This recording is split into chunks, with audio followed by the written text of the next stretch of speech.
Next curve. Welcome, everyone, to this Next Curve Rethink podcast episode where we will be recapping Microsoft Build 2024. And I'm Leonard Lee, Executive Analyst at Next Curve, and I'm joined by my good friend and industry tech analyst colleague, Prakash Sangam of Tantra Analyst. And, hey, we had Microsoft Build 2024 this week, along with a bunch of other events. Prakash, I just want to thank you for joining me and having this discussion. There's a lot to cover. And anyways, you want to talk about Tantra Analyst and what you do and how people can get in touch with you? Yeah, sure. Glad to be back here, Leonard. We've been doing this for some time. It's pretty interesting how we discuss things and so on. Again, thank you for bringing me back. Yeah, and as Leonard mentioned, I'm from Tantra Analyst. We're a boutique firm looking at, of course, AI, Yeah. 5G, semiconductor, and a few other tech areas. Obviously, you have to do AI, otherwise you're out of business nowadays, right? So. Yeah. And I also do a podcast like this one, on which I had Leonard a few times. It's called Tantra's Mantra. Yep. I speak at events, they publish reports, I write quite a lot. I write for Forbes, USA Today, and many tech publications and so on. So you can find most of my stuff on my website, tantraanalyst.com. Yeah. It's right there.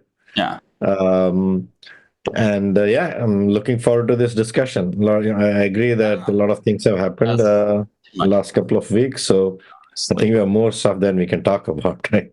Yeah. And so, Prakash tends to be one of those analysts that asks really good, tough questions. He has great insight, technically rooted. So it's always great to get your take on things that are happening in the quote unquote tech industry. And so I encourage everyone to follow him. And he does have the best intro theme tune for a podcast. I love that thing. It gets stuck in my head, Prakash. Yeah, it's percussions, right? Percussions have that effect on you. Yeah, it does. Indian music is awesome. So, truly. But let's talk about Microsoft Build 2024. It happened over a course of 3 days up at the Seattle Conference Center. And this year, I didn't attend in person, but I was virtual. I think you were as well. But I mean, they do such a great job of putting together sessions and making that content available for those who are registered and are analysts who want to engage with the event and the content. And also, all the press releases that we get to get insights into some of the big announcements from that event. But hey, let's start off with what were your impressions about the event? Yeah, so I think there was a pre-event and a event itself, right? So, I mean, pre-event created a lot of noise in a news cycle as well, which is on AI PCs. I think we'll drill down a little bit deeper into that a little bit later. So, overall, I think it was a Copilot Plus event, right? From hardware to software to collaborations to partnerships to use cases, everything was Copilot Plus. Yeah. Pilot and Copilot Plus. Yeah. So I think and kind of Microsoft without boasting of themselves, they showed how deep they are into AI. Right? We have known they have their own AI. They are collaborating with OpenAI, and they are invested in Mistral. There are tons of stuff that they already have introduced. So I think they wanted to give this clear message that it's not just a couple of things here and there. We are across the stack, be it hardware or software stack of AI, and in vertical aspect and horizontally across many players and many domains. They wanted to get that message out, and I think they made a good effort on getting that out, and they're very clear on it. So yeah. Yeah. I mean, it really was about Copilot Stack, which they introduced. I think it was build last year, actually, almost immediately. And that really followed a lot of the announcements of the Microsoft partnership or investment in OpenAI. Actually, it's technically a donation if you actually know the governance model there. So Yeah. go check the site. Okay, so their donation to OpenAI, and so and since there's so much that has changed, obviously a lot of drama with OpenAI in November.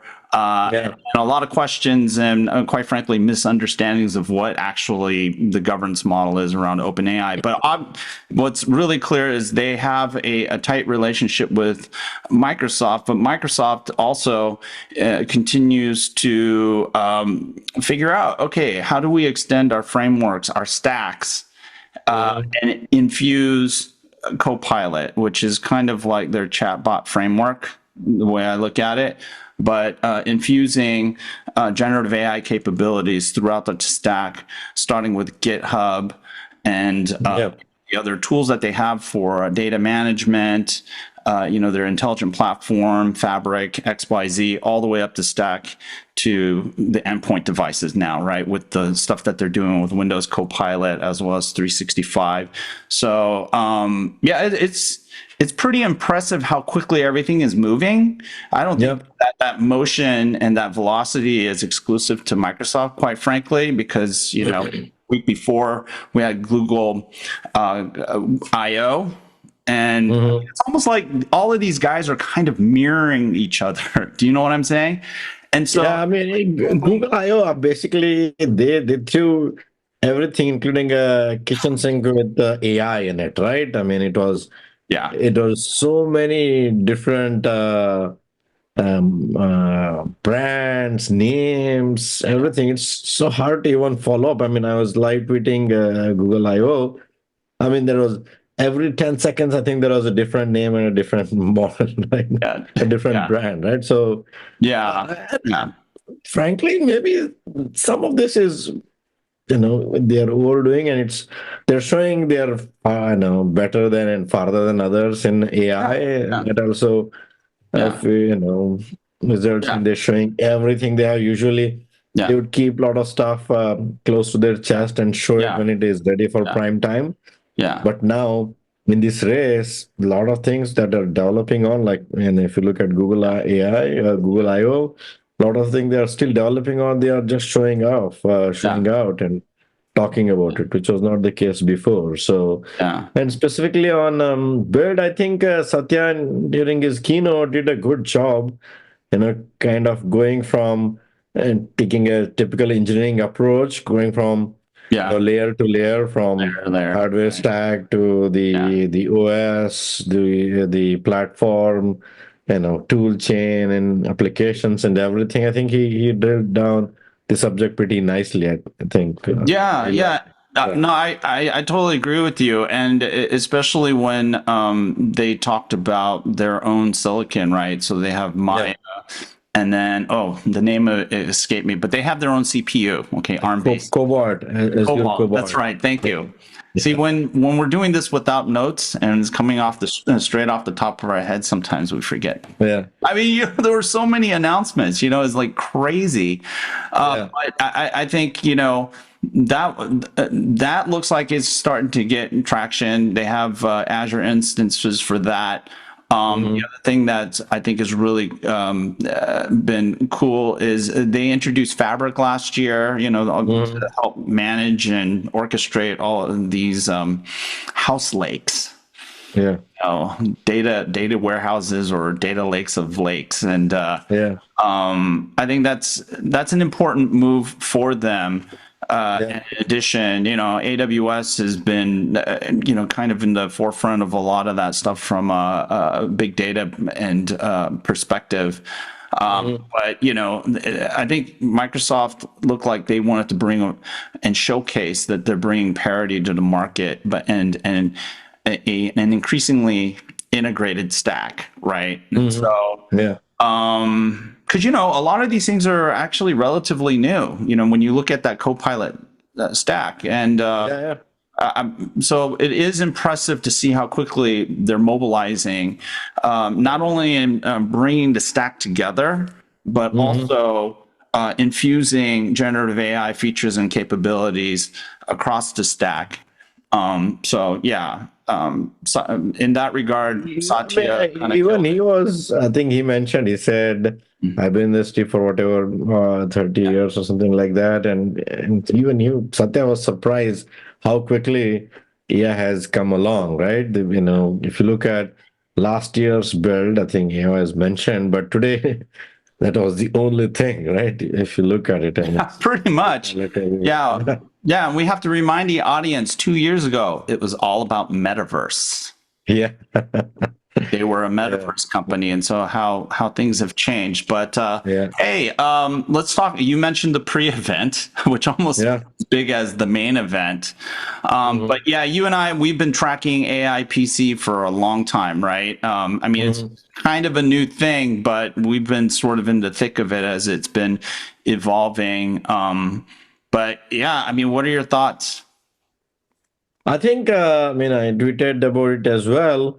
To really, make an impact. I mean, there have been few false starts for Qualcomm, Windows on ARM, and Yeah. so on. So they needed three things to make it really relevant and impactful.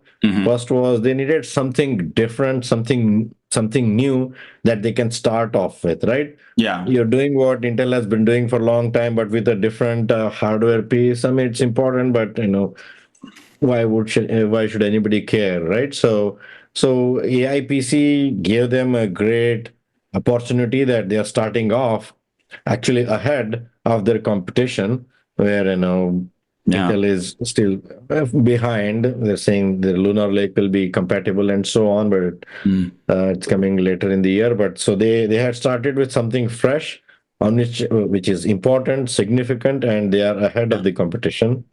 Yeah. Second, they needed OEM and ecosystem support. That was not just one PC here, one PC there.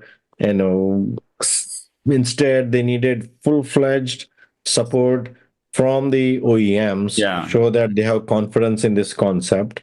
That came through, right? 20 odd models Yeah. by all the OEMs, including the At top least the one. big ones, the big ones. Yeah, right. So Yeah. all the three top ones, Lenovo, HP, and Dell, as well as the others, Samsung and others, right? So, and it was like not one, there are different configurations, different levels, both consumers and enterprise PCs and so on, right? So Yeah. that was, I think, is a big second important thing that went on for them. Third was we always had this app compatibility issue, and ever since Windows started running on ARM, and they had quite a good kind of support from Microsoft, saying that I think I don't remember the number. They said 90% or more applications that enterprise use or run natively on Windows on ARM, and others are emulator. They also introduced a new emulator, which Sure. they say performance is very comparable to native ones. Obviously, it's never be same as native. So they needed those three things, and they got all those three. So, which I think really important, and obviously everybody noticed in a big way. I think which was a big win for Qualcomm, in my view. Yeah. No, and just Just from to add, not only the collaborators, even the competition noticed that Intel came up with their own announcement with, I think, 80 odd models with their Lunar Lake. So it did have a big impact across the board. Yeah. Yeah. And, I think the jury is still out in terms of what the NPU is really going to do. Microsoft did put out that the minimum spec to qualify for Copilot Plus PC is 40 plus tops, right? Correct. Of NPU NPU tops, yeah. compute. But previously, when Core Ultra released, there seemed to be some recognition that even with 11 tops, which is I think what Intel has with Core Ultra or Meteor Lake, Meteor Lake, yeah. is about 11, 10, 11, right? But still, I don't know. See, that's why this whole thing about AI PC is so squishy and weird. But they're saying this is the first AI PC. So whether that claim is legitimate or not, and sort of what it really means to have 40 tops, does that really substantially matter? That we're going to find out, right? Obviously, because these devices are coming out on June 18th. There's going to be a bunch of, all of them. Like you said, 20 are going to come out.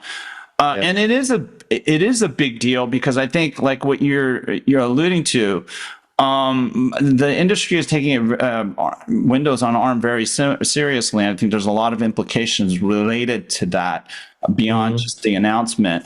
But even more importantly, it shows how Qualcomm's been able to parlay their acquisition of Nvidia and the Orion processor and up-leveling what they can do with ARM-based SoCs for the PC. And I wrote in Fierce Electronics, I have an article, if anyone's interested, go check it out, that it really sets up an interesting race between SoC-based designs versus, let's say, what the x86 camp is kind of doing, which is chiplet tile-oriented kind of designs, right? And so, man, it's going to get super interesting. But I think Microsoft, it seems like, and I think this is a big endorsement for Qualcomm, has gotten the chip that they were looking for, the ARM chip that they're looking for. And they're doing a lot of comparisons with Apple, but we'll see how all that pans out, right? Benchmarks are benchmarks.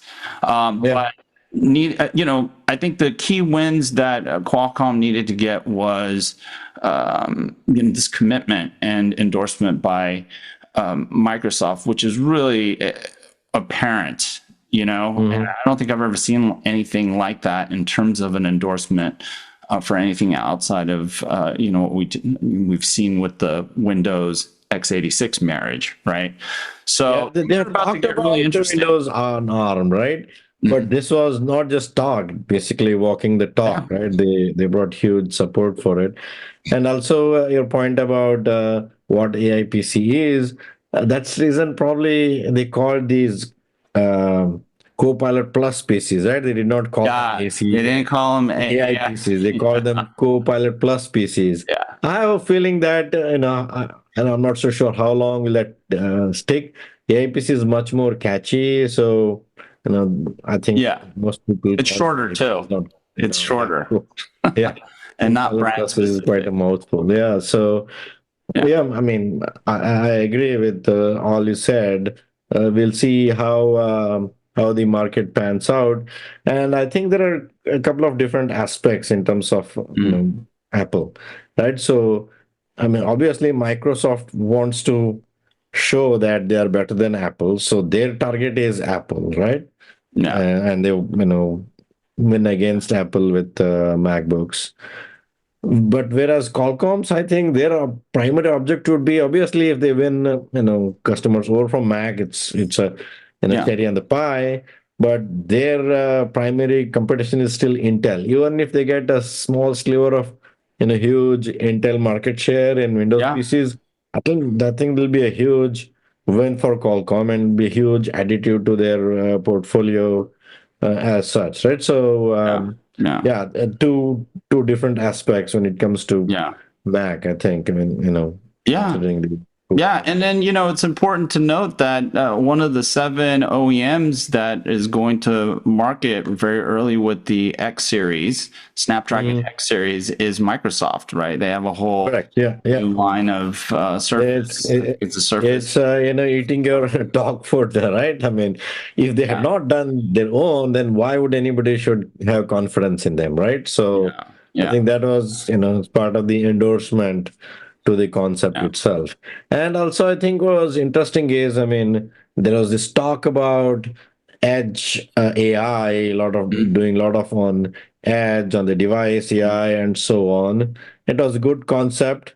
There was not a good concrete business case, set of use cases, tools, and everything yeah, available before this, right? But again, yeah, that was another big endorsement from Microsoft that they fully endorsed distributed AI, as they call it, and they yeah, clearly showcased how much can be done on the device. yeah, You can talk about yeah, recall and yeah, apps like that, but they now have a full set of tools, platforms ready for developers to innovate with on-device AI. They yeah. said they have 40 plus LLMs or on-device SLMs that they mentioned. The new one SLMs. they Yeah, announced, the whole by fly Silicon. line Yeah, of yeah, correct, and they correct. even So introduced so so multimodal. Yeah, yeah. So now this AI piece is not just the namesake, but I think the stage is set for developers to use all these tools and make use cases and applications that make it really useful for the users and for them to go buy these, right? Compared to a traditional PC. Come this school year or the um, holiday season, when mm, the two peaks of mm, PC market, the mm, high growth yeah, quarters of the yeah, times during the day where PCs are sold the most. mm, So will they have enough for users and the enterprises yeah, that they go buy AI PCs, right? That is, I think, yeah, is critical. Critical point in my view. They have all the yeah, tools. Whether the app developers and use cases come along, I think is yeah. still a question. Yeah, and I think like the economics of that, and also the decision of you know basically the decision that developers will have to make in terms of precision and accuracy, and Hmm. how important that is on for the application versus the cost to serve it, right? Because Correct. obviously, if you can run it on device, there's already a device with AI compute that can run it at zero cost actually to the developer. Yeah. The developer can, they can offload that cost to the customer, which, the customer or the user has already bought the AI PC, right? Correct. Yeah. Or the Copilot Plus, or just call it the AI PC. Yeah. Because Jensen and the team at Nvidia are going to have something to say about all of this, right? At some Yeah. point. Yeah. So, It'll be interesting to say. I mean, yeah, Nvidia, of course, is AI powerhouse, but they still have to, show something that is worthwhile on a device based AI, right? yeah. I Something mean, that runs in yeah, power and space and heat constrained conditions, in my yeah. view. So for portable, I think they have some work to do. On Mhm. desktops and Desktop. workstations, I don't Yeah, know if they necessarily. I think yeah, yeah. that I might mean, be maybe more of an they'll. uphill battle for everyone else Yeah. who's not playing in those areas already. I mean, obviously, So, that's going to be an interesting expansion area for Windows and ARM, but this is where things will get interesting if we're having a chat about. yeah, and the interesting point is, I think a few days before the build event, Nvidia and my MediaTek talked about working together on this as well. Yeah. And it is also interesting to see that Microsoft, in their Copilot Plus PC Yeah. slide, did not have their name there. So, Yeah. you know, Yeah. that Yeah. tells me that these guys working, coming, something is not immediate, maybe. Yeah. Well, the interesting thing is we didn't see Honor and I think it was Xiaomi that originally were part. I mean, if you were at a Snapdragon Summit when they announced the X series and the X Elite, they were really the showcase OEMs, right? You didn't really see. Well, you did see Lenovo. You didn't see Dell, HP going up there, and then those guys were absent. But okay. So a lot of the exciting stuff for the AI PC with Copilot Plus PC. Okay. Well, what did you think about recall? Obviously, something that you probably want to talk about. At the very outset, it's useful for a person like me, which always forgets where I have kept the things, where I have stored, when I have seen it. I don't bookmark, and as it was mentioned, I have like at least 20 tabs open in my browser all the time on 2 browsers. I use Edge and Chrome, and my kids call me crazy, how can you remember what's even in those tabs and so on. So it will be useful, but it obviously will come up with huge baggage of privacy and security, right? Something when you're taking picture of everything on your laptop and storing it is huge, huge, kind of pot of gold if somebody hacks into your PC, right? I think the people will be really cautious in terms of privacy. No matter how you tell them, everything will be stored on the device. This is very, very, very private stuff to store somewhere, in my view. Right? Almost everything that you're doing. So, I'm sure people use it. I mean, I'll probably use it. I have nothing to hide. So, but people will still be, worried about the privacy and security. And an interesting tidbit, I was reading an article on Wall Street Journal. It was a video that Joanna Stern did with interviewing Satya Nadella about this feature. And you looked at the comment section. I mean, when I read Wall Street Journal articles, I just skim through the article, but read at the comments, which are more interesting a lot of times and tell you what people are thinking about. Almost 100% of them about, privacy and security, how how worried they are. There are a few here and there about how good it is to them and useful, but that kinds of tells you. I think because there's been such a rush toward putting innovation before everything else, that might be exactly. I don't, quite honestly, in my own, what I've seen is the reaction has been mixed at best, if not leaning toward the side of privacy concern, but that being said, enterprises, I think, would find it very interesting. They already do it. I think many of them, some of them talk about it, some not. They have other tools to do this. This will be basically, they will love it, right? So it reduces they'll love it. It reduces, it is very smart now. What they were doing very dumb. They're taking and storing them somewhere. Now this is smart. So I'm sure that is one thing. They'll make sure it will not be, employees cannot disable. They make sure it's not. But then I think it's a great way of controlling devices that have been deployed, let's say, in a work from home situation, right? Exactly. I mean, this sounds really maybe disturbing to some employees that the company is, let's say, surveilling. But hey, if you went to RSA conference 2024, the whole work from home and SASE thing has created some extreme concerns about edge security and these new generative AI and AI enabled threats are really increasing the risk profile of these work from home environments. So in that regard, I mean, I personally would never use it. Okay, it's off for me. But if I had employees and I wanted to make sure that my company confidentiality and IP is protected. Yeah. Many do. Oh, I know companies who do it.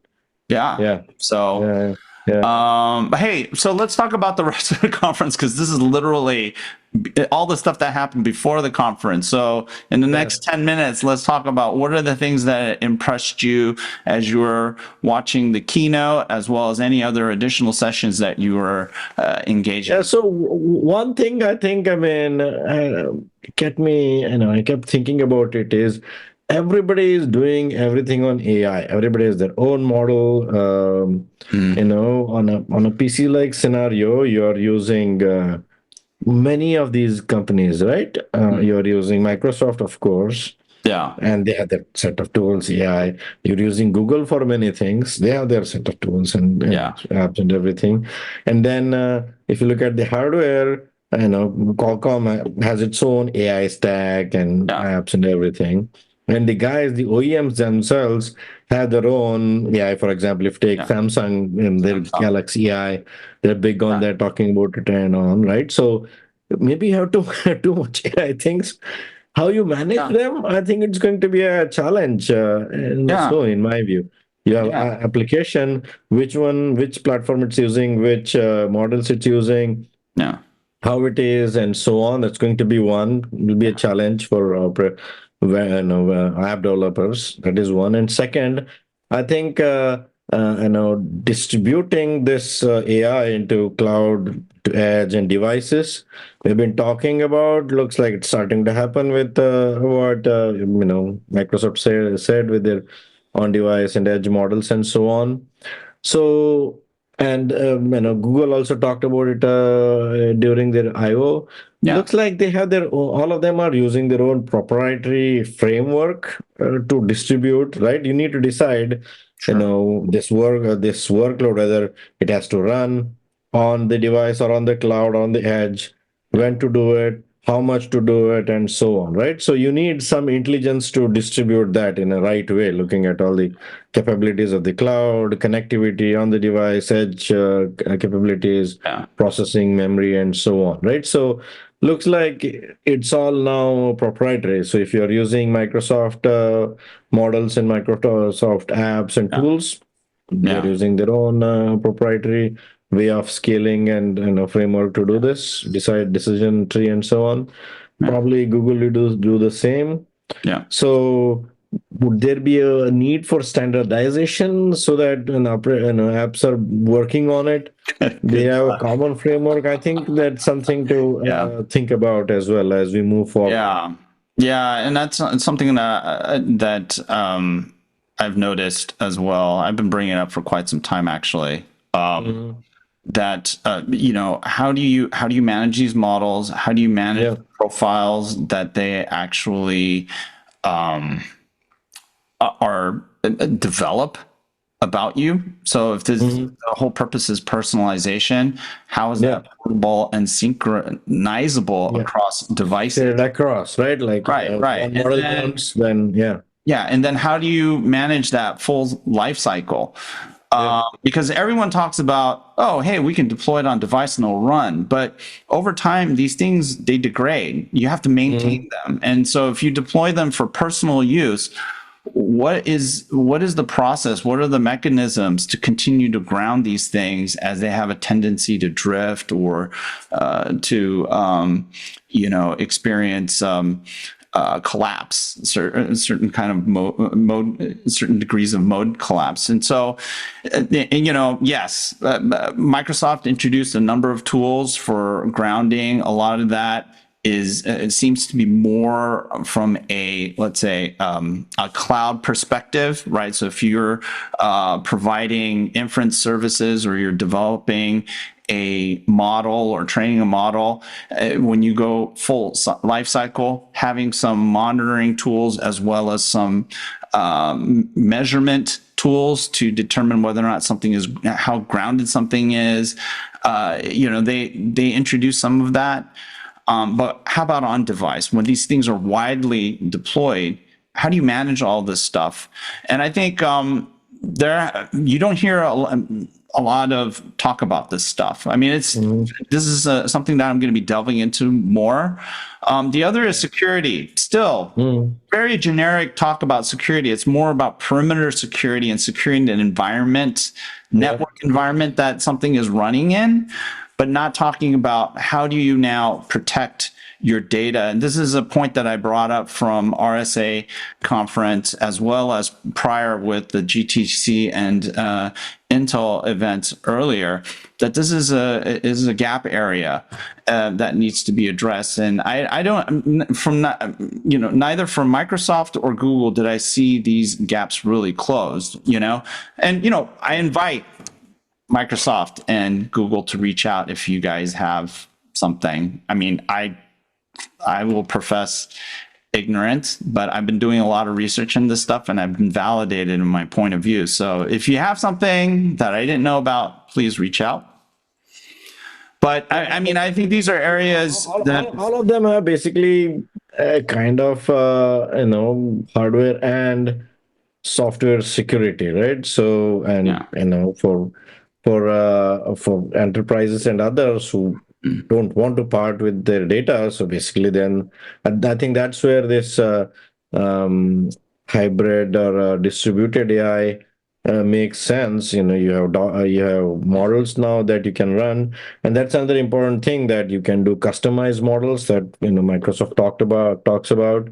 So enterprises want to either use RAG or do their local training on their own data and use their data for inference as well. So they're kind of doing it all on their own without exposing any of their data. So now, if you really are that conscious and then want to do it and have the capability to do it, there are tools out there that you do it all on your own, either on-prem or your controlled environment, and don't expose it to anything outside. So customization of these AI tools, I think, brings that point. They're sort of there, not quite there. It's from what in my research, it's a problem area. Even if you distribute out to the edge, the thing is that you have to ensure that your data is quote unquote secure and clean. And that fundamental exercise is tough, but it's good to hear, like, Microsoft, they have this, they're getting their act together on the data side of things, right? They have, like what do you call it? Purview. They have, that's, if I believe it's part of their Microsoft Intelligent Data Platform. And then they have these other tools, and Purview is really for data governance. But then that has to be integrated with the whole governance of security, right? So data security, data quality, data, and then just overall security governance. So when you look at the deployment of these applications and models, making sure that they maintain the security regime and requirements of the enterprise. And I think there's a lot of complexity related to that. But, the kind of like the frameworks are there. I think the tools quite aren't there. And then there's technological limitations that have to be worked around. And I did see a couple of things that I'm going to delve into. They mentioned something, what was that? They mentioned a capability or function called what was that? What was that regarding? No. It's called topics in their Copilot studio that allows you to fine tune like workflows and dialogues based on some pre-configured tasks. How much that can actually provide real security, or at least enforce some of that at a role-based level. That I don't know. You have to. That's something that I'm going to delve into a little bit. But there's certain things that I think are there, but I think it's going to continue to be a area of challenge that people, enterprises are going to discover. developers are going to discover. So yeah. Anyway. Yep. Yeah, a lot of cool stuff though. It's really tough, a day after the event has come to a close to really synthesize all the stuff that we got exposed to, right? Yeah, indeed. And I mean, as I said earlier, they're not holding off, right? They are basically sharing everything that they have, things that they are commercial ready, things they're working on, and so on, especially on AI. And I think it's kind of, as a developer, you have tons of stuff now you have to prioritize and work on. So I feel bad for the developers. And there are now many surfaces to work on, right? It used to be only cloud. Now there are many surfaces to work on. Yeah, so that's good for them. Well, they announced some IoT related stuff too. The real time, I think it was a real time something or other. Anyways, there's a real time something or other that they announced. So IoT guys, take a look at it. Let me see if I can find it. So IoT is now sold, yesterday, right? So real time intelligence. No, but I mean, this sounds like they repackaged some of their IoT, platform stuff, and but it'll be interesting to find out what net new is. But hey, one point that I want to make or emphasize that you talked about, the fragmentation problem, I think is going to be interesting to look forward to. Especially for most users that are outside of the Apple ecosystem, there's new challenges for people who use Android and these